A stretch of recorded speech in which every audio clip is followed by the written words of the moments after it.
Isa ka ba sa naubusan ng incense candle for cleansing natin? Pues, eto na. Andito na yung package natin, fresh from Negros Occidental. Buksan natin. Wait, meron pa isa mga kabayan. Eto na yung bago at mas pinagandang incense candle for cleansing natin mga kabayan. Eto na siya. Compare natin doon sa dati. Tingnan nyo mga kabayan. No? Pakita ko na malapitan. Mas pinalaki mga kabayan pero same price pa din tayo. Kung papansin nyo mga kabayan, isang malaking box tas isang maliit. Total of 300 pieces lang to. 24 hours or 1 day or 2 days ubos na tong stocks natin.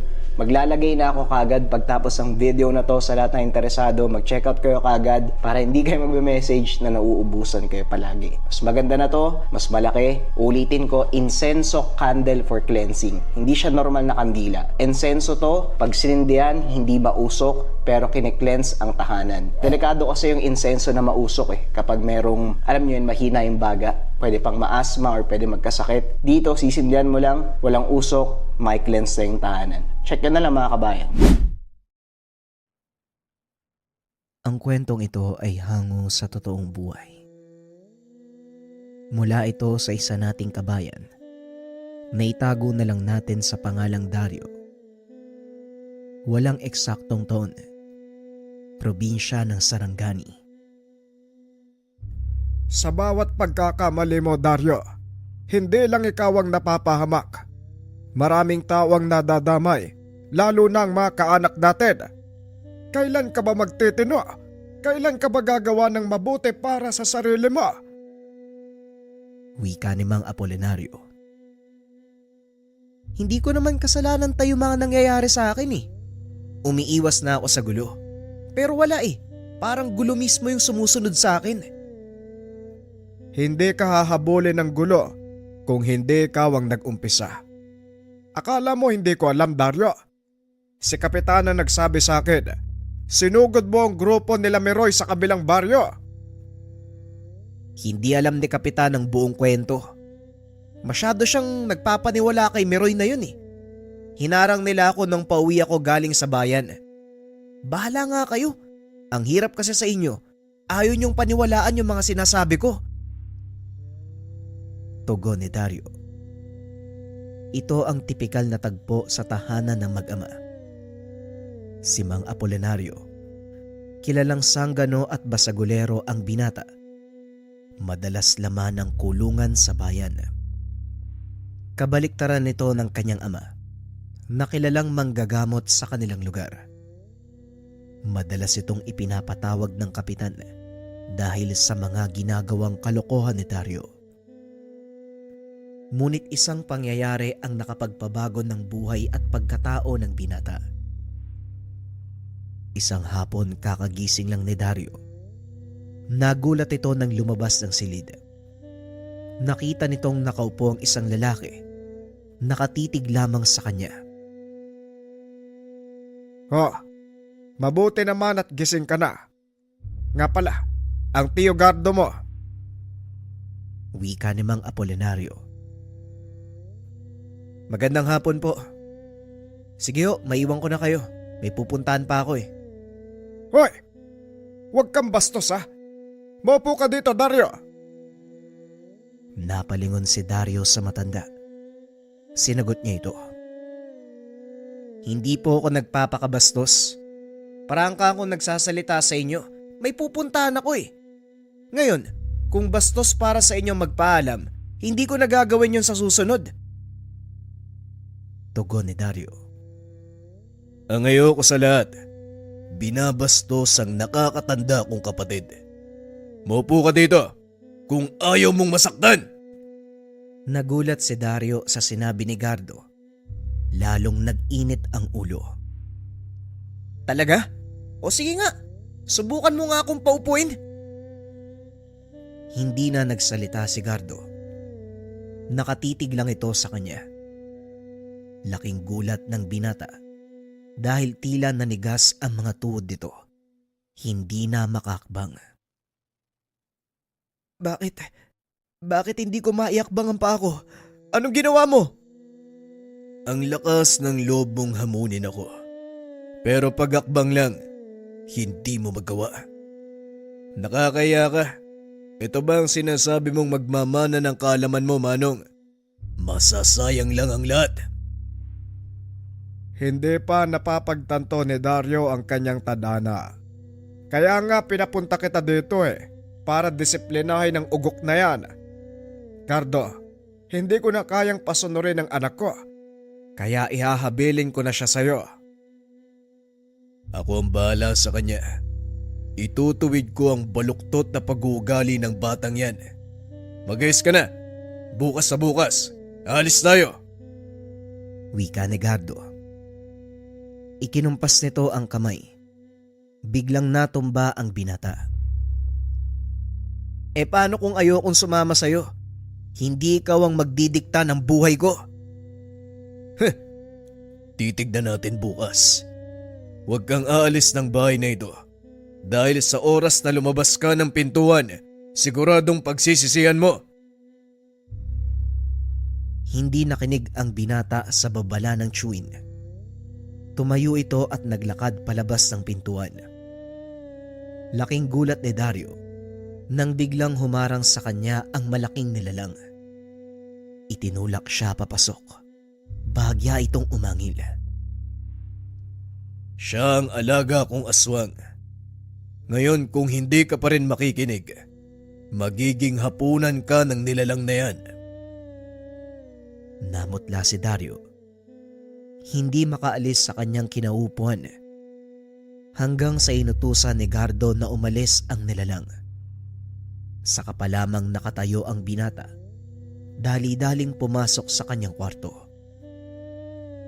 Nako, ikaw naman oo. Mukhang nasindak mo naman yata ng husto si Dario. Hindi ko alam, buhay pa rin pala ang alaga mong aswang. Wika ni Mang Apolinario. Matagal na kaming nakapagpahinga, Manong. Payapa na yung baryo kaya wala nang masyadong ginagawa si Filimon. At isa pa, talagang mahaba ang buhay ng mga kagaya niya. Lalo pat mula siya sa purong dugo na mga bangkilan. Tandang-tanda ko pa. Nung una kong makilala si Filemon, ilang taong gulang pa lamang siya nun sino bang mag-aakala na isang aswang pala yan? Wika ni Mang Apolinario. Tama ka, Manong, kahit ako. Hindi nalaman ang kanyang totoong pagkatao kung hindi siya tumungtong sa edad na 18. Pero maiba ako, nga pala. Ano ba ang pakay mo sa pagpunta sa akin dito? Yun lang ba? Ang disiplinahin ng batang yan? Gusto kong sanahin mo si Dario. Ayokong mawi sa wala ang pagtuturo ko sa kanya. Matanda na ako, Gardo Hindi ko na kayang pasunurin pa siya sa gusto kong mangyari. Pagpapaliwanag ni Mang Apolinario. Hindi mo naman kailangan pasunurin siya sa gusto mong mangyari.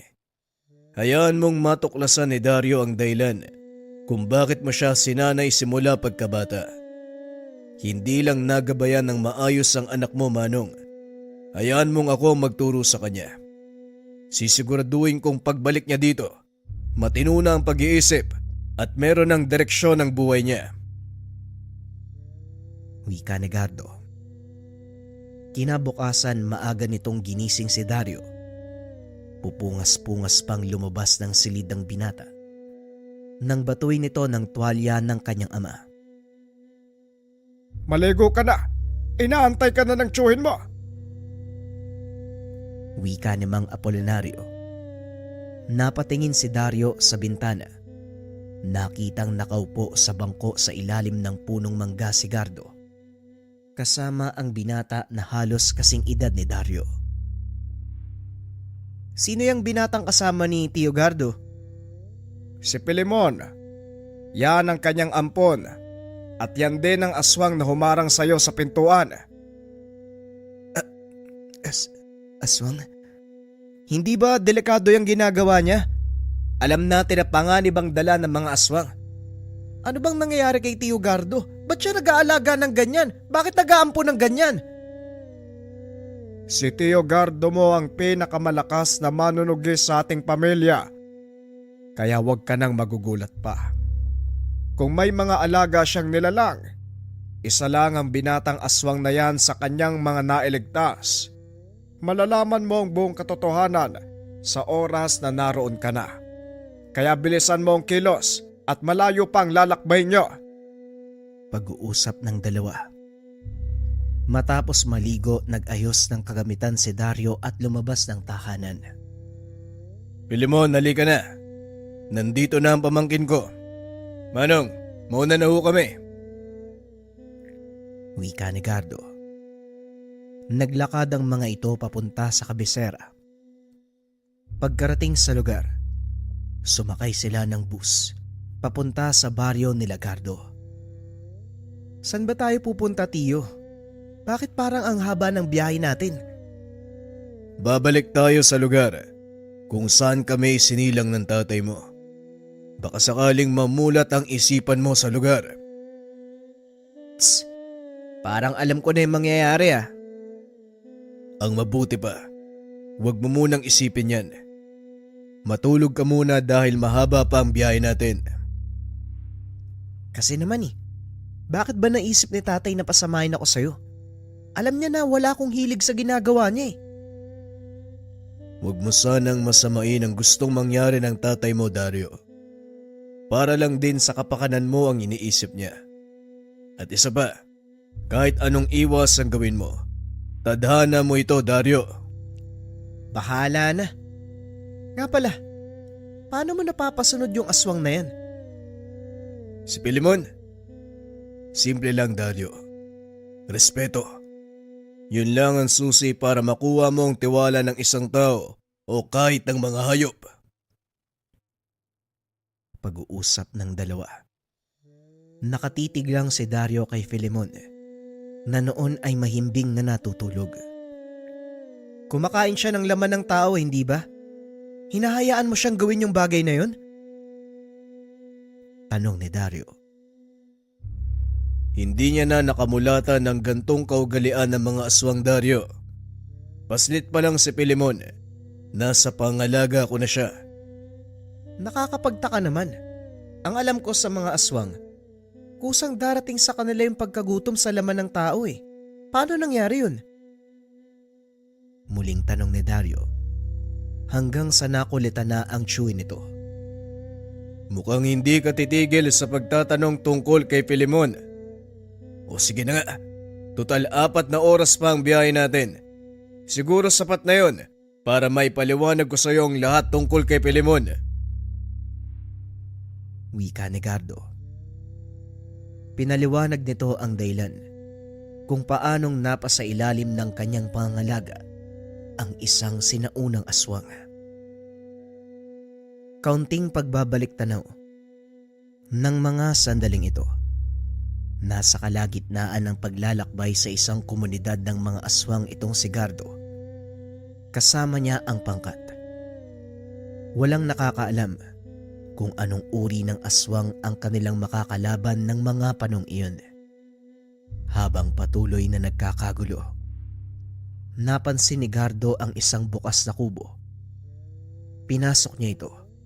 Laking gulat nang makita ang isang paslit na nakaupo sa sahig habang umiiyak. Duguan ang noo nito habang nakahawak sa isang laruang nilililok mula sa kahoy.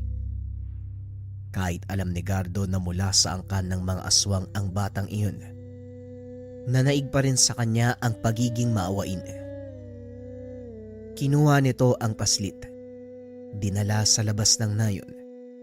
Tapos na rin ang laban ng mga oras na yun.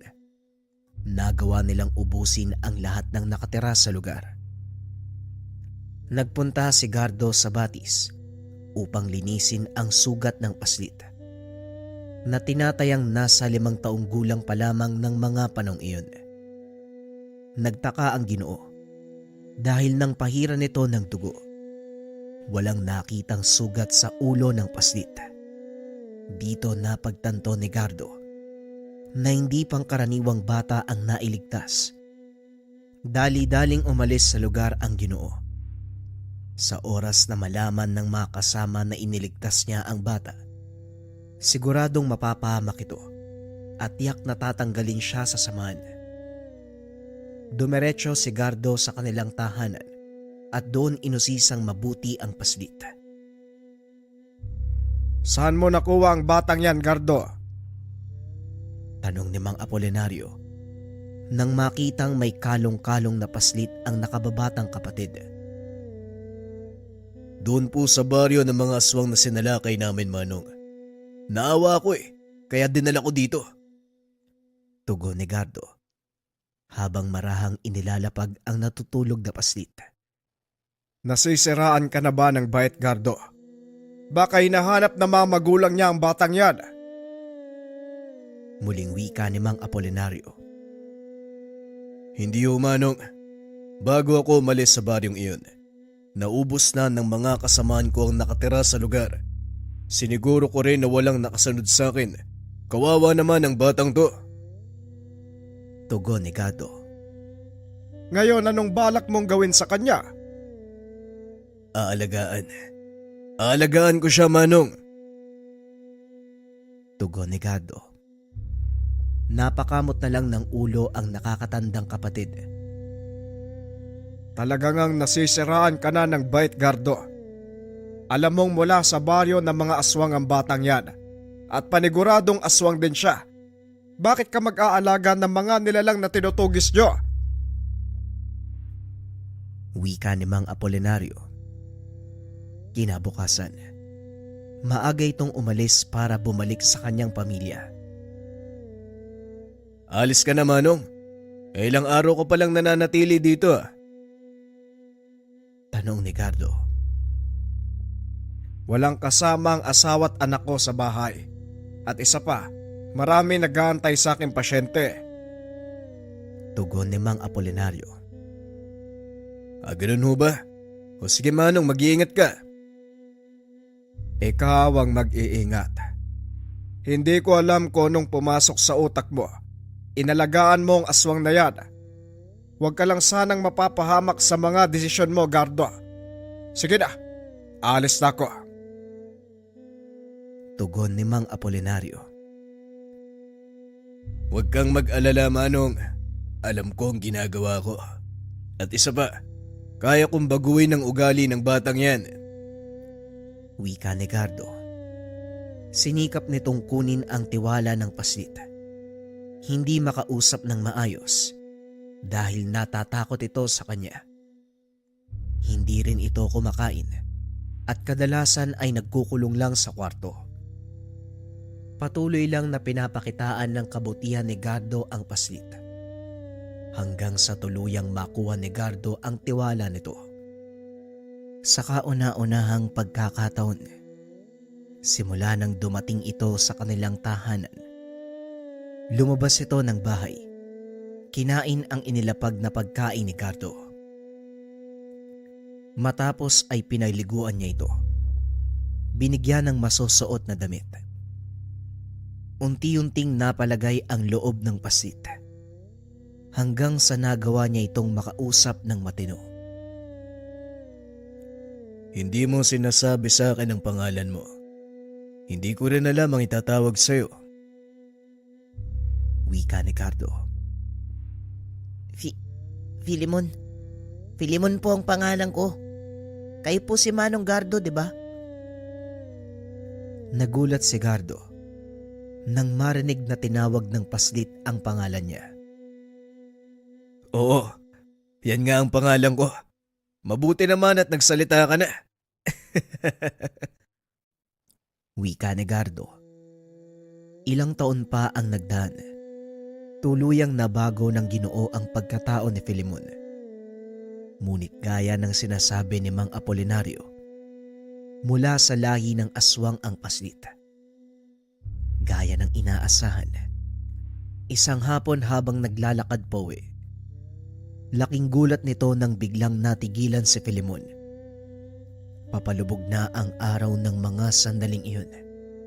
Nakatitig ang binatang si Filimon sa kalangitan. Filimon, anong nangyayari sa'yo? Halika na, aabutan tayo ng ulan. Sandali lang, Manong. May nararamdaman akong paparating. Tugon ni Filimon. na tila ba inaamoy ang hangin. Nang biglang lumabas mula sa gilid ng daan ang isang malaking aso, dinamba nito ang binata at kinalmot ng paulit-ulit. Halos mapatakbo si Gardo dahil sa gulat. Ngunit hindi ito pinangunahan ng takot. Dali-dali niyang binunot ang itak. Tinaga sa likuran ang nilalang. Mabilis itong tumakbo papunta sa kadiliman. Inalalayan naman ni Gardo si Pilimon para tumayo. May sugat ka. Halika, kailangan nating gamutin yan.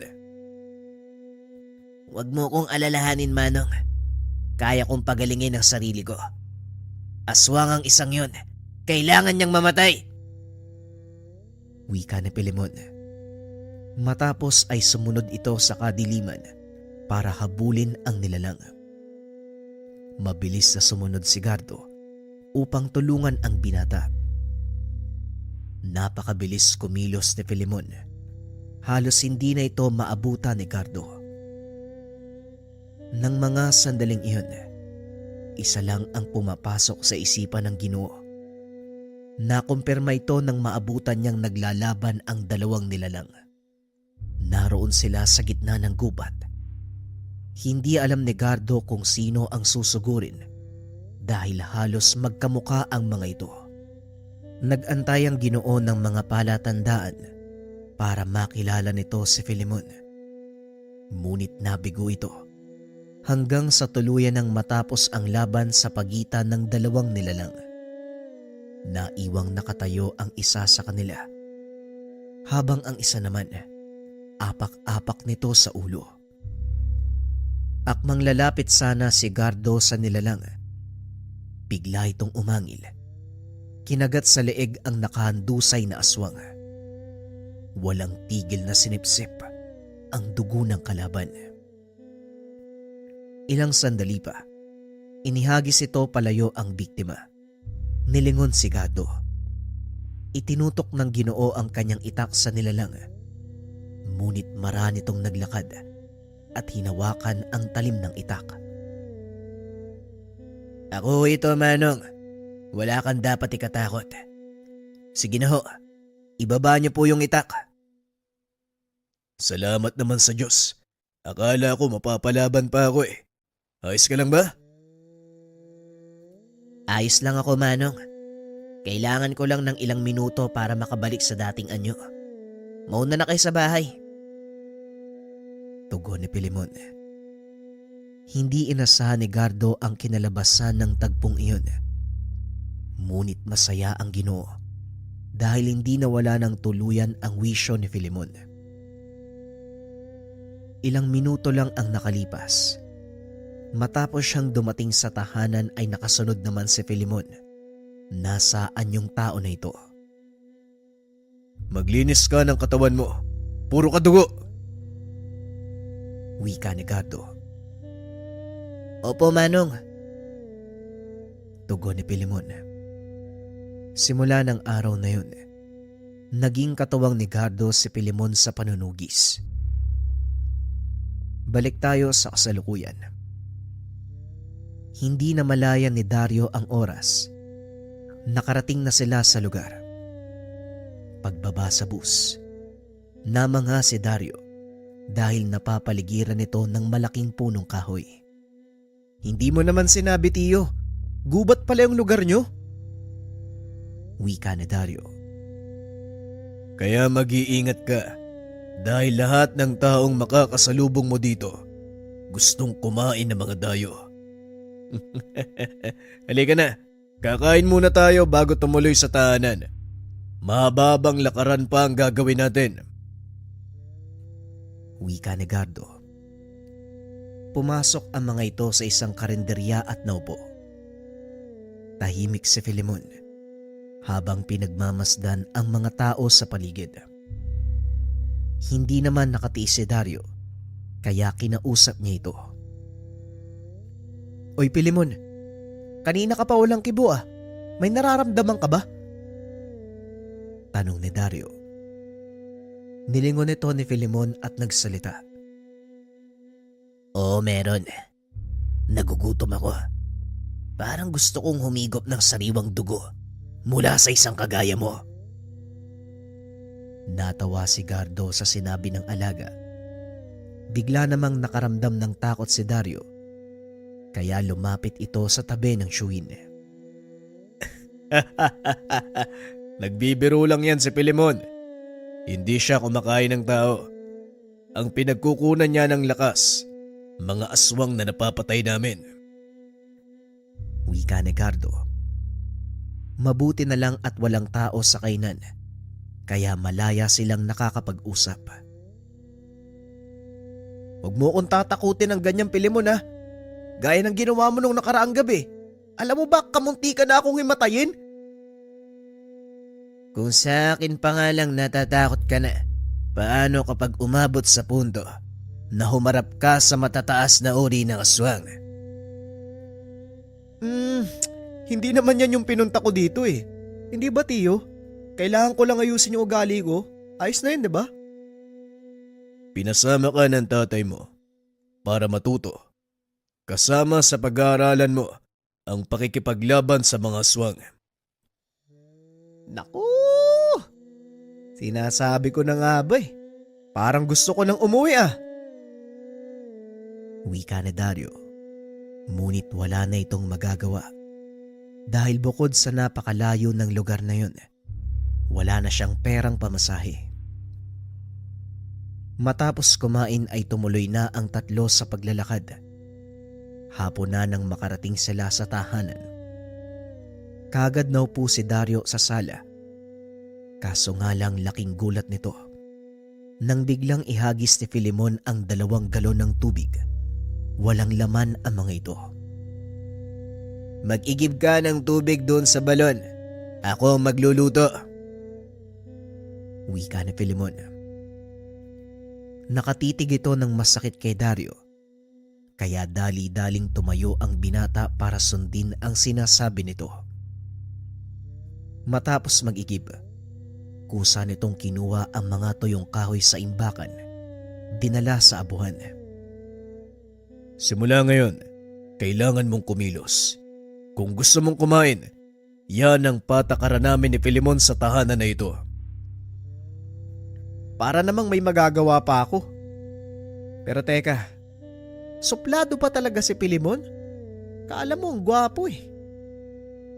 Hindi naman. Minsan talagang masungit lang yan. Hindi rin madalas magsalita. Kaya kung hindi mo pa lubusang kilala si Filemon, hindi mo lubos na mauunawaan ang ugali niya. Wika ni Gardo. Sa paglipas ng mga araw, unti-unting nasasanay si Dario sa kanyang bagong kapaligiran. Walang ibang taong nakikita dahil nasa kalagitnaan ng gubat ang kanilang tahanan. Bagay na ipinagtataka ng binata dahil ang alam niya, dito ipinanganak ang ama. Tiyo, di ba sabi mo dito kayo lumaki ni tatay? Bakit gubat to? Oo, dito kami lumaki. Hindi ko na pinutol ang mga tumubong puno para magsilbing lilim. Hanggang sa hindi na namalayan, lumago ito ng gusto. Mabuti nga yun, walang nakakapansin sa bahay natin. Matanong ko lang ho. Bakit nyo naman po pinasok ang panggagamot? Gayong may pagpipilian naman kayo, di ba? Hindi naman kailangan yan, di ba? Oo, tama ka. May pagpipilian kami ni Manong noon. Pero mas ginusto namin kung anong meron kami ngayon. Ito ang buhay na nakagis na namin, Dario. Isang tungkulin mula sa may likha ang aming isinakatuparan. Tungkulin mula sa tagapaglikha. Ano naman yun? Ang tatay mo ay isang batikang manggagamot at ako naman ay isang manunugis. Dati, nang hindi pa nagkakapamilya ang tatay mo, magkasama kaming nanunugis ng aswang, mambabarang at kung ano-ano pang elemento na merong intensyon na manakit ng mga inosente. Yun nga yung tanong ko eh. Bakit kailangan yung obligahin ang mga sarili nyo sa ganitong gawain? Pwede naman kayong mamuhay ng payapa. Tama ka uli. Pwedeng-pwede namin gawin yon. Kaso lang, nakita namin ang realidad ng mundong ito. Kung wala ang mga gaya natin, siguradong maghahari ang mga aswang sa mundo. Wala na tayong magiging silbi pa kung hindi pagkain nila. Kaya ngayon mamili ka.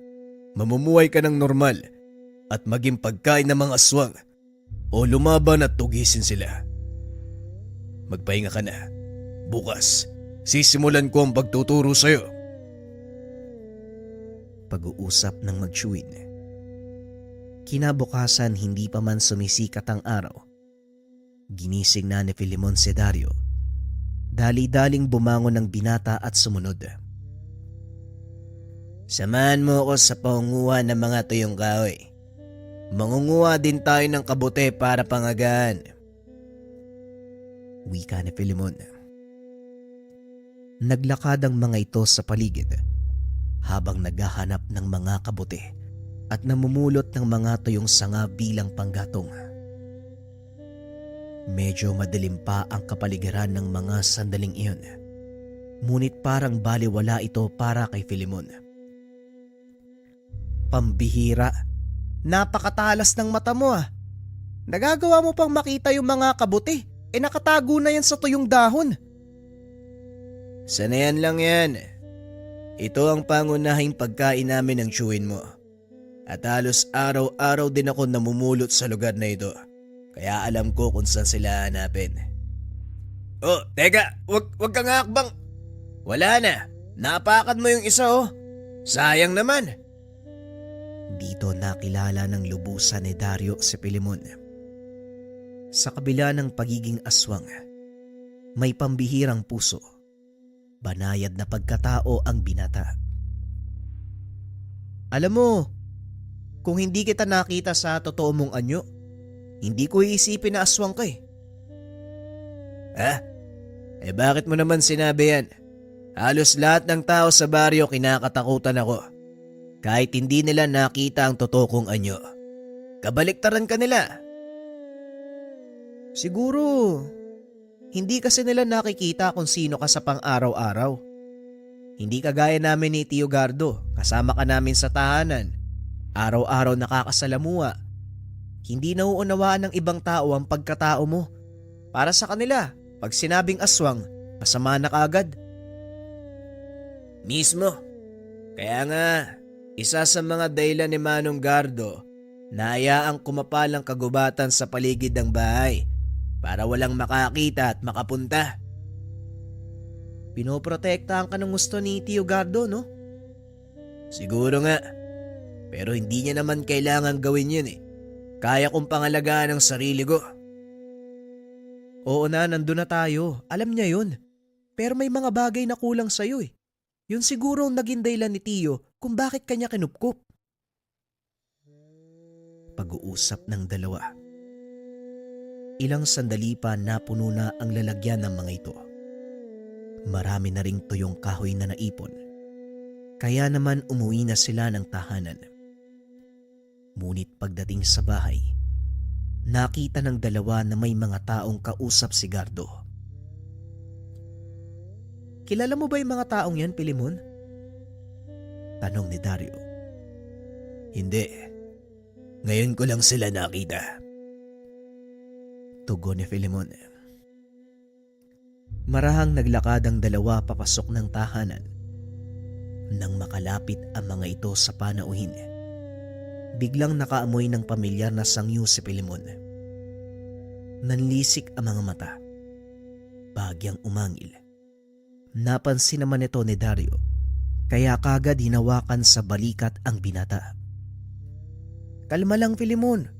Kung ano man ang binabalak mo ngayon, maghulos dili ka. Naamoy ko sa kanila ang taong pumatay sa nanay at tatay ko. Mukhang kasama ni Tio Gardo mga yan eh. Ngayon ko lang sila nakita dito, kaya hindi ako sigurado. Nakatingin ng dalawa sa kinaroroonan ni Gardo. Maya-maya ay nakita nila. Pasimple itong lumilingon sa kanila. Umalis ang mga kalalakian pumasok ng tahanan si Gardo. Filemon, mukhang may lakad tayo ngayong gabi. Isang bakahan ang sinalakay ng mga hindi kilalang nilalang. Marami sa mga alaga nila ang namatay. Namatay? Paanong namatay, Manong? Natutuyo ang dugo at wala ng labang loob. Nakiusap ang may-ari ng pangkat na tugisin kung ano man ang pumapatay sa mga alaga nila. Sige, Manong. Maghahanda na ho ako ng mga dadalhin para pagsapit ng oras, lalakad na lang tayo. O ikaw, Dario, gusto mo bang sumama? Saan? Manghuli ng aswang? Di bali na lang. Walang bantay sa bahay eh. Dito na lang ako. Ikaw ang bahala. Pero kapag wala kami ni Filemon sa bahay, may bumibisitang nilalang. Sigurado ka bang makakatulog ka ng maayos? Yan tayo, Tiyo eh. Yan tayo eh. Oo na nga eh, sasama na nga ako eh. Yan ang gusto ko sa'yo. Huwag kang mag-alala. Hindi naman sigurado kung aswang yun ang gagambala doon eh. Kumalma ka lang. Oo na, Tiyo. Kung ano mang sabihin mo, sasama na ako.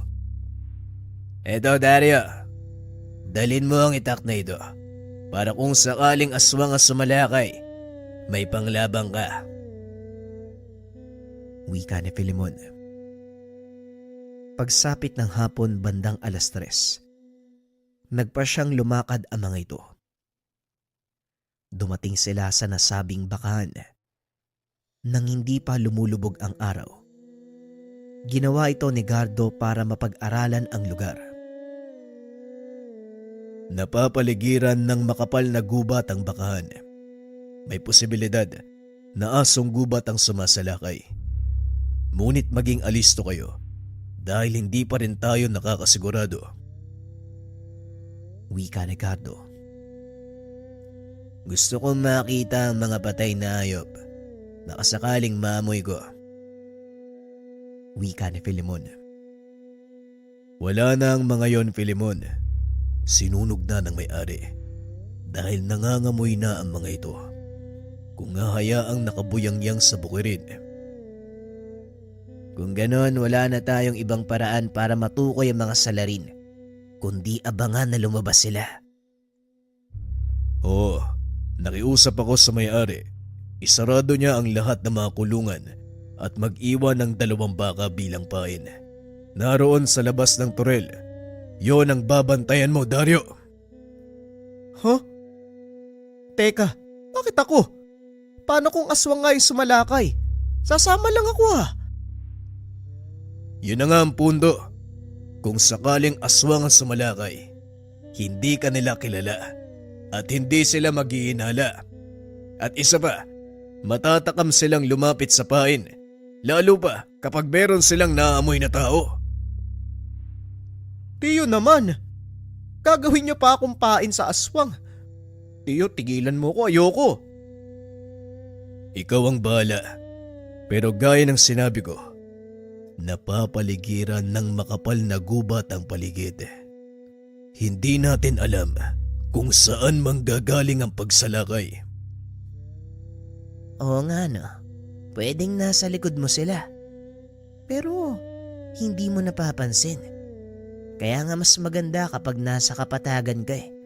Nakaupo, kasama ang mga baka. Nakikita ka naman namin eh. Wala nang nagawa ang binata kung hindi pumayag sa gusto ng tiyuhin. Sinimula na ang plano. Naupo si Dario sa tabi ng mga baka. Inantay ang susunod na mangyayari. Samantalang sina Gardo at Filemon nagtago sa kung saan.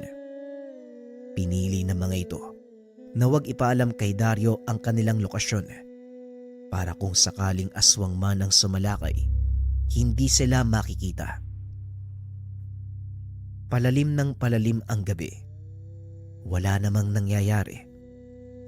Tadtad ng kagat ng lamok ang braso pati na rin ang binti ng binata. Kaya naman nagpa siya ito na gumawa ng siga. Namulot ng tuyong kahoy sa paligid si Dario at habang ginagawa niya ito, nakarinig siya ng mga yabag ng paa mula sa kanyang likuran. Dahan-dahang lumingon ng binata. Nanlaki mga mata nang makakita ng malaking aso. Naglalakad ito papunta sa kanya. Nabitawan ni Dario ang hawak na kahoy. Marahang binunot ang itak na nakasugbit sa kanyang tagiliran. Huwag kang lalapit. Tatagayin kita. Wika ng binata habang umaatras. Natalisod ito sa nagkalat na kahoy, dahilan para mawala ng balanse at matumba. Nabitawan nito ang itak. Nang lingunin ang nilalang, nakahanda na ito para sakmalin siya. Ngunit laking gulat ni Dario nang biglang may humila sa buntot nito. Inihagis palayo. Dali-daling tumayo si Dario. Nakita nito si Filemon. Tumatakbo papunta sa nilalang habang nagpapalit ng anyo. Bigla itong tumalon pa itaas. Bumulusok papunta sa kinakatayuan ng nilalang. Isang malakas sa suntok ang ibinigay, dahilan para sumadsad sa lupa ang ulo ng malaking aso. Hinawakan niya ito sa buntot at ilang ulit na hinampas sa malaking puno. Matapos nun, kinagat ni Filemon ang leeg ng nilalang. Sinipsip ang dugo. Nagkamali sila ng pagsalakay. Tinaon pa nila na gutom si Filemon. Wika ni Gardo. Nagawa nilang talunin ang nilalang. Ngunit lingid sa kaalaman ng mga ito na isang patibong ang kanilang napasukan. Naglalakad palabas ng kagubatan ang tatlo nang makita ni Dario ang mga kasamahan ni Gardo. Tiyo, hindi ba yan yung mga kasama mo? Anong ginagawa nila dito? Tanong ni Dario. Filemon, Dario, dito lang kayo. Ako na ang lalapit sa kanila at makikipag-usap. Wika ni Gardo. Naglakad ito papunta sa kinaroroonan ng mga kasama. Laking gulat ni Filemon nang makita nito ang isa pang nakatagong lalaki. Hinampas nito ng kahoy sa likuran si Gardo, dahilan para mawala ng malay. Hindi na nagdalawang isip pa si Filemon. Dali-daling tumakbo para matulungan si Gardo. Nanatili naman sa kinakatayuan si Dario. Hindi alam ng binata ang gagawin ng mga oras na yun. Nakita nitong pinagtataga ng mga kalalakian si Filemon habang nakayapos ito kay Gardo para maprotektahan. Hindi na kumikilos si Filemon at Gardo ng mga oras na yun. Kaya inakala ng mga kalalakian na patay na ang mga ito. Ngunit akmang aalis na sila sa lugar, biglang umangil si Filemon. Dahan-dahan itong tumayo. Inundayan ng taga ng isa sa mga lalaki ang binatang aswang. Ngunit sinalulang ito ni Filemon. Inagaw mula sa kamay ng lalaki ang itak. Hinawakan ni Filemon ang leeg ng lalaki. Walang pagdadalawang isip na hinila ang ulo, sabay kagat sa bandang leeg. Muling nagpalit ng anyo si Filemon. Pinagpapapatay ang mga kalalakian. Malakas na atungal ang pinakawalan ng aswang. Bumalot ito sa buong paligid. Nagkandalasog-lasog ang katawan ng mga kalalakian na nagtangkang pumatay sa kanila ni Gardo. Nang masigurong ligtas na ang paligid, dahan-dahang lumapit si Dario sa dalawa. Unti-unting tumayo si Gardo habang inaalalayan ni Filemon.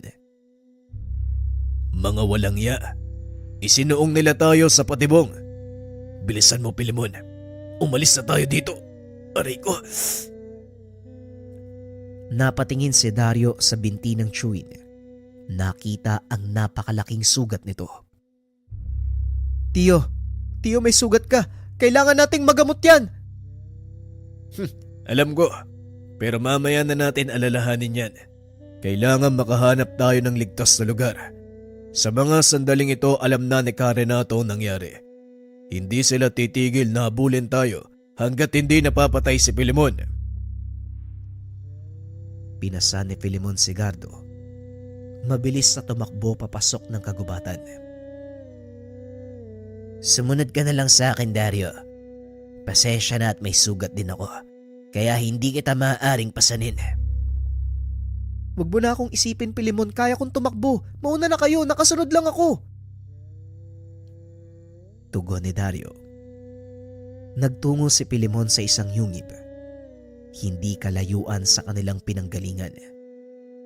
Pagdating sa lugar, inihabilin nito si Gardo kay Dario. Dumito muna kayo. Kailangan kong burahin ang bakas natin. Kukuha din ako ng mga lamang gamot. Gawan mo ng paraan para matigil ang pagdurugo ng sugat ni Manong Gardo. Wika ni Filemon. Wala namang kahirap-hirap kay Dario ang paggamot ng malaking sugat dahil isa ito sa mga naituro ng kanyang ama. Hindi binti ng baka yung tatahiin ko, Tiyo ah. Pasensya ka na. Ito yung unang beses ko magtatahi ng totoong sugat ng tao eh. Alam kong kaya mo yan. Tinuruan ka ni Manong kung paano ang tamang pagtahi ng sugat. Malaki ang tiwala ko sa'yo, kaya gawin mo na. Wika ni Gardo. Simulan ni Dario ang pagtatahi.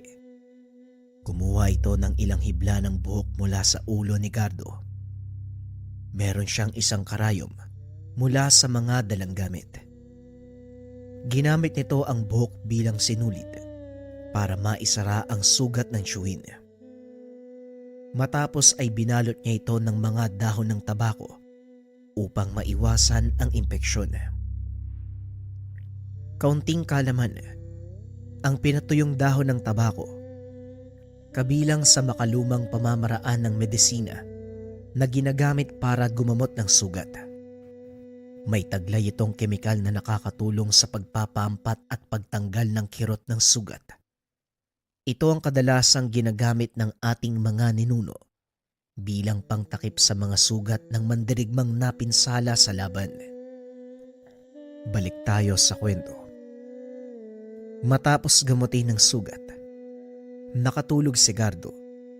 Marami na ang nawalang dugo, kaya nakaramdam ito ng panghihina sa katawan. Ilang sandali pa ay dumating na si Filemon na may dalang isang buwig ng buko at ilang pirasong halamang gamot. Itinapal nito ang mga dahon sa maliit na sugat ni Gardo. Pinainom ng katas ng buko ang Ginoo. Nakakatulong ang sabaw ng buko para manumbalik ang lakas niya. Ligtas na tayo sa lugar na ito at hindi na masusundan na mga kalaban ng ating bakas. Magpahinga ka na. Ako na ang magbabantay kay Manong Gardo. Naupo si Dario sa tabi ni Gardo habang pinupunasan ang mga nagkalat na dugo sa kanyang muka. Hindi rin ako makakatulog ng ganito, Filemon. Kaya sasamahan na lang kita sa pagbabantay. Ikaw ang bahala. Binantayan ng dalawa si Gardo hanggang sa sumapit ang umaga. Hindi pa rin ito nagigising, kaya hinayaan muna nilang magpahinga. Mukhang kailangan na nating makabalik sa bahay, Filemon. Doon mas makakapagpahinga ng maayos si Tio Gardo. Delikado ang bumalik sa tahanan. Alam na mga kalaban ang tungkol sa akin. Lalo lang malalagay sa panganib ang buhay ni Manong. Tugon ni Filemon. Ang hindi ko maintindihan, bakit siya biglang sinugod ng mga kasama niya? Hindi ba kasapi siya ng samahan? Nang dahil sa akin, Dario. Itinago ni Manong ang pagkatao ko at nalaman ito ng samahan sa pamamagitan ng hinain nilang patibong kagabi. Kasalanan ko kung bakit napahamak si Manong. Wika ni Filemon.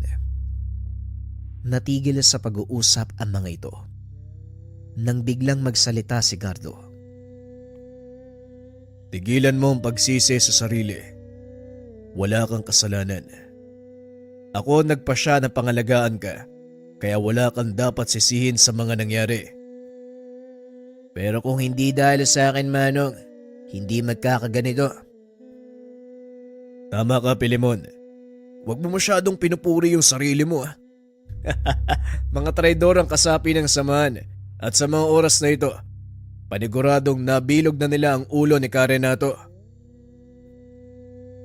Biglang napatayo si Filemon. Tumingin sa bungad ng yungib. Nakita nito ang imahe ng ilang kalalakiyang papasok. Dali-daling pinatay ni Dario ang sulo.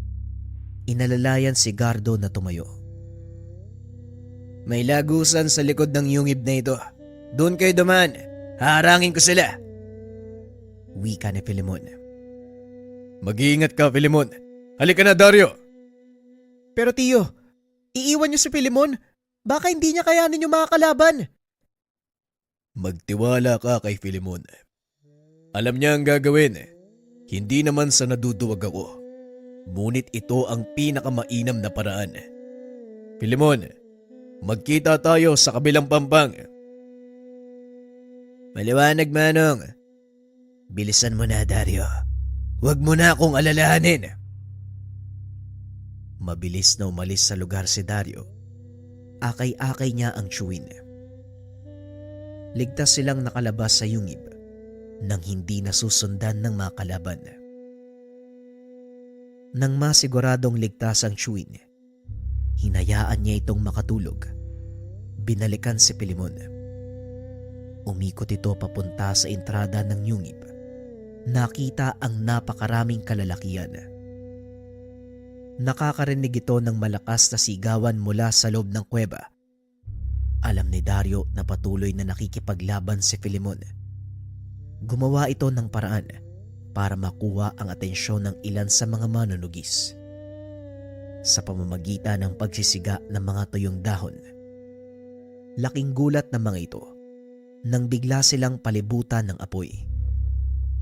Tarantang inapula ng mga kalalakian ang nasusunog na kagubatan, kaya hindi napansin ng mga ito na nakapasok na sa yungib si Dario. Alam ng binata na maaari siyang mapahamak ng mga oras na yun. Ngunit mas matimbang ang pag-aalala niya sa kaibigan. Nagpatuloy sa pagpasok si Dario, bitbit ang kanyang itak. Pinagtataga nito ang ilan sa mga kalabang naroon. Abala ang ilan sa pakikipagtuos kay Filemon, kaya hindi siya napansin ng mga ito. Nagulat na lang ang mga kalaban nang mapagtantong nakandusay na ang ilan sa kanilang mga kasama. Sinong tampalasan ang gumawa nito? Aswang, may kasama ka ba? Bakit ko naman ilalaglag ang kasama ko? Hindi ako kagaya mo, Karenato. Ganun ba? O sige, papatayin na lang muna kita. At hahanapin ko ang traidor mong Panginoon. At isa pa, ang iyong kasama. Hindi mo na ako kailangan hanapin. Nandito ako. Subukan mong kumilos. Lalaslasin ko ang leeg mo. Wika ni Dario. Dahan-dahang binitawan ng matanda ang hawak na itak. Hindi ko alam kung bakit nyo pinapangalagaan ang aswang na ito. Gayong may sinumpaan kayong tungkulin. Ang chewing ko meron, pero ako wala Wika ni Dario, sabay tulak sa matanda. Malaking pagkakamali ang ginawa mo, bata. Hindi mo na sana ako pinakawalan. Ngayon pagsisisihan mo ang ginawa mo. Binitawan kita dahil hindi naman ako ang dapat na magpataw sa iyo ng parusa. Wala ka namang atraso sa akin Tugon ni Dario. Nilingon ng matanda ang kinaroroonan ni Filemon. Laking gulat nito dahil wala na ang binata sa kinakatayuan. Nang muli itong magbalik ng tingin kay Dario, isang malakas sa suntok ang sumalubong sa kanya. Pinatay mo ang mga magulang ko sa kabila ng pagmamakaawa nila. Ginawa mo pa rin yun. Ngayon pagbabayaran mo ng buhay mo ang pagkamatay nila. Wika ni Filemon, sabay sakal sa leeg ng matanda. Bumulwak pa itaas ang dugo nito. Pilit na nanlalaban si Karenato, kaso nga lang wala na itong nagawa. Unti-unti nang nauubos ang kanyang dugo. Ilang sandali pa, narinig ni Dario ang malakas na lagutok ng buto. Hinila ni Filemon ang ulo nito. Inihiwalay sa katawan. Ngayon, matatahimik na mga magulang ko. Halika na, Dario. Balikan na natin si Manong Gardo. Habang nasa daan pabalik, pinagmamasdan ni Dario ang binatang aswang. Hindi ito makapaniwala na sa kabila ng napakaraming kalaban, ni isang sugat ay wala itong natamo. Talagang binalikan mo si Filemon. Tignan mo, parang wala nga nangyari sa kanya. Kasi Tiyo, hindi mo maaalis sa akin yung mag-alala. Kahit papano, parte yan ng pamilya natin, ha? Nagulat si Filemon sa sinabi ni Dario. Lingid sa kaalaman ng binata, ito ang matagal niyang pangarap, ang magkaroon ng isang pamilya. Simula nang mamatay ang mga magulang ko, wala nang kumilala sa akin bilang pamilya. Tanging si Manong Gardo lang ang nandyan para sa akin. Nagpapasalamat ako sa iyo, Manong. Wika ni Filemon. Pwes ngayon, hindi lang si Tiyo ang pamilya mo. Nandito ako, Filemon, no? At siguro, magtatagal muna ako sa lugar na to. Ano, kaya mo bang maglakad, Tiyo? Marami pa tayong gagawin sa bahay. Ayoko nang kukubad-kupad. Biro lang, Tiyo. Matapos ang tagpong iyon, tuluyang nag-iba ang pag-uugali nito. Naging masiyahin din si Filemon. Madalas nang nakikipag-usap sa mga tao. Nawala na ang negatibong iniisip ng mga taga-baryo tungkol sa kanya. Samantalang si Dario naman, tinanggap ang pagsasanay sa ilalim ng kanyang tiyuhin. Naging mahusay itong manggagamot at manunugis. Ilang taon ang nakalipas, bumalik si Dario sa kanilang bayan. Laking gulat ng mga tao sa naging pagbabago ng binata. Masaya ako kung ano ka ngayon, anak ko. Hindi ako nagkamali. Alam kong magbabago pa ng lubusan ang iyong pag-uugali. Wika ni Mang Apolinario. May ilang bagay lang ako napagtanto, Tay. Naisip ko, walang kwenta yung nakaraang kong buhay, kaya kailangan kong baguhin. Tugon ni Dario. Naging batikang manggagamot si Dario sa kanilang lugar. Gaya ng kanyang ama, kinilala ito sa napakaraming larangan. Samantalang si Filemon naman, nagpaalam kay Gardo na aalis. Ngunit hindi na ito muli pang bumalik. Kahit papano, naging masaya si Gardo dahil nagawa niyang palakihin ang isang batang aswang na kamuntikang maparewara ang buhay. Walang nakakaalam ng buong kaganapan. Maswerte ang inyong lingkod dahil nagawa tayong paunlakan, makapanayam ang isang mahusay na manggagamot at maibahagi ang kanyang kwento. Sinong mag-aakala, mula sa pagiging sanggano, magbabago ng lubusan si Dario at yayakapin ang pagtulong sa kapwa.